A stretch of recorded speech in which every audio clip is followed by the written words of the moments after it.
जय श्री कृष्णा, जय श्री श्याम। आज की कथा बड़ी ही प्यारी, बड़ी भावुक है।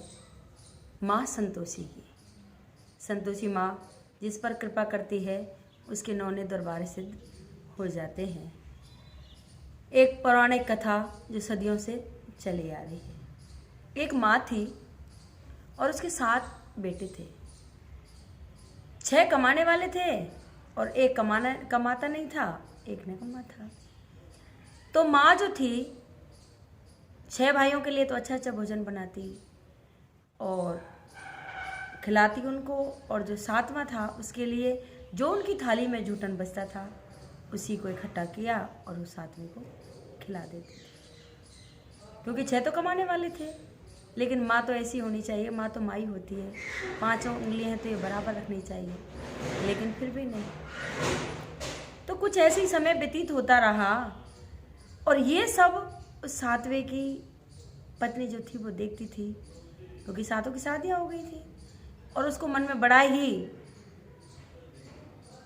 एक अपने आप से घृणा सी होती थी कि देखो, और 6 को तो बड़े ही प्यार से नई नई थालियाँ लगाती है, माँ अच्छे अच्छे पकवान बनाती है और उनको खिलाती है, लेकिन मेरा पति कुछ कमाता नहीं है तो ये उसको इन्हीं का झूठा कूठा दे देती है।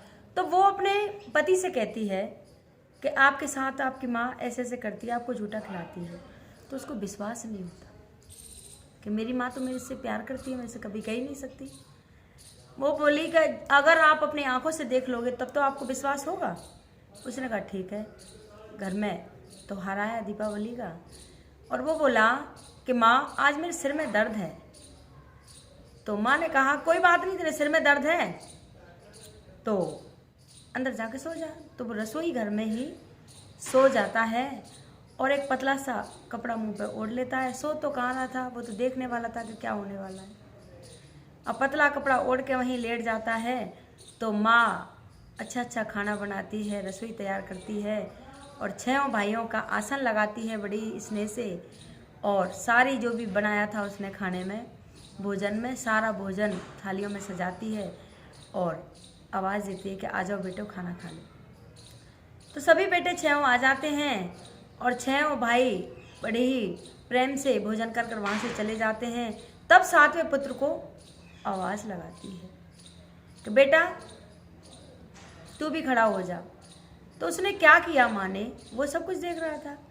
जो 6 की थाली में जो जूठन बचा था और उसका एक लड्डू बनाया और उसकी थाली में रख दिया और रख के उसको आवाज़ दी थी, आजा बेटा सारे तेरे 6 भाई खाना भोजन कर गए, तू भी भोजन कर ले। अब तो वो ये सब आँखों से देख रहा था। तो उसने कहा माँ मुझे भूख नहीं है। कि क्यों? कि नहीं मुझे भूख नहीं है। और उसी टाइम अपना एक छोटा सा बैग लेके और वहाँ से निकल देता है। अब चलता है तो रास्ते में उसे अपनी पत्नी की याद आती है। पत्नी गौशाला में गोबर पात रही थी और वहाँ जाता है और उससे कहता है कि हम जावे परदेश को, आवेंगे कुछ काल, धर्म आपना राखियो, रहियो धीर बंधार। तो पत्नी कहती है उससे जाओ पिया परदेश को और खुश रहना और परदेश जाना, और कहती है देव निशानी आपनी देख धरूं मैं धीर, सुध अपनी मत विसारियो, रखियो मन गंभीर। तो वो कहता है कि मेरे पास क्या है, कुछ निशानी नहीं है, कुछ नहीं है। तो उसके पास एक अंगूठी थी उसके पति के, तो पति तो वो अंगूठी दे देता है और कि ये ले तो इसको अपने पास रख लेना। और वो तो गौशाला में गोबर पात रही, उसके पास तो कुछ नहीं था। वो क्या करती है, गोबर भरा हाथ उसकी पीठ पर छाप देती है कि पति जाओ, हे भगवान मेरे पति की रक्षा करना। अब तो वो देश परदेश चला जाता है, परदेश चला जाता है और उधर उसको क्या होता है कि एक बनिया मिलता है और बनिया के यहाँ काम करने लग जाता है। अब बनिया के यहाँ काम करने लग जाता है, इधर उसकी जो माँ थी उसको घोर कष्ट देने लग गई। अब तो चुनी भुसी की रोटियां बना के दे, नारियल के खोपड़े में पानी दे और जंगल से लकड़ियां कटवाए, सारा घर का काम करवाए। एक दिन वो जंगल में लकड़ियां काट रही थी और कुछ औरतें संतोषी माता का व्रत कर रही थी। वो बोली कि कौन सी देवता का पूजन कर रही हो, क्या कर रही हो? कि ये संतोषी माँ का व्रत है और इसके करने से सभी मनोकामना पूर्ण होती हैं और ये माँ बहुत ही दयालु है और जो भी मांगो इससे वही वो देती है। उसने कहा ये कैसे होता है? कि उसने ये कहा कि देख बहन, इसकी कहानी सुनी जाती है, गुड़ चने का इसका भोग लगता है और शुक्रवार के दिन खटाई नहीं खानी चाहिए। अगर कोई खटाई खाता है तो माँ रुष्ट हो जाती है, अगर नहीं निठे तो अपना बचाव कर ले, अगले का तो क्या करेंगे। तो उसने कहा ठीक है। बड़े ही प्रेम से वो कहानी सुनती है, कहानी सुन के लकड़ियाँ लेके घर आती है। घर आती है अब तो वो नियम हो जाता है हर शुक्रवार, और माँ के चरणों में जाती है और लेट जाती है कि माँ तू ही है।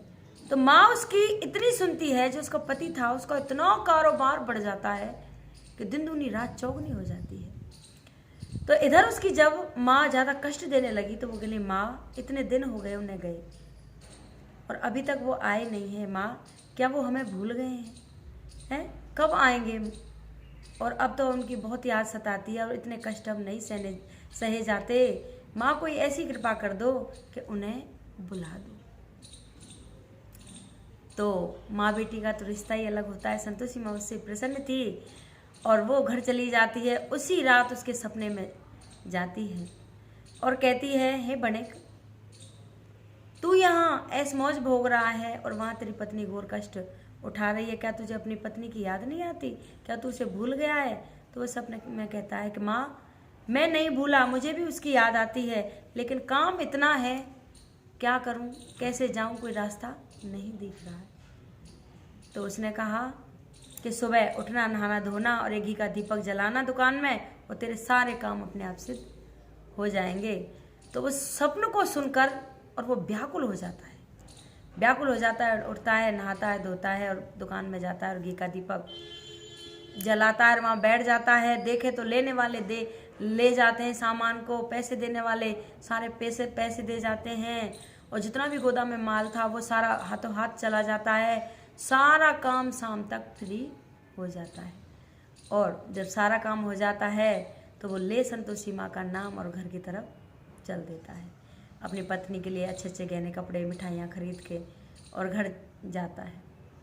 अब घर जाता है तो वो तो जंगल में लकड़ियाँ काटने गई थी और वो अपनी माँ से मिलता है। माँ से कहता है कि माँ सब दिख रहे हैं, कहाँ हैं?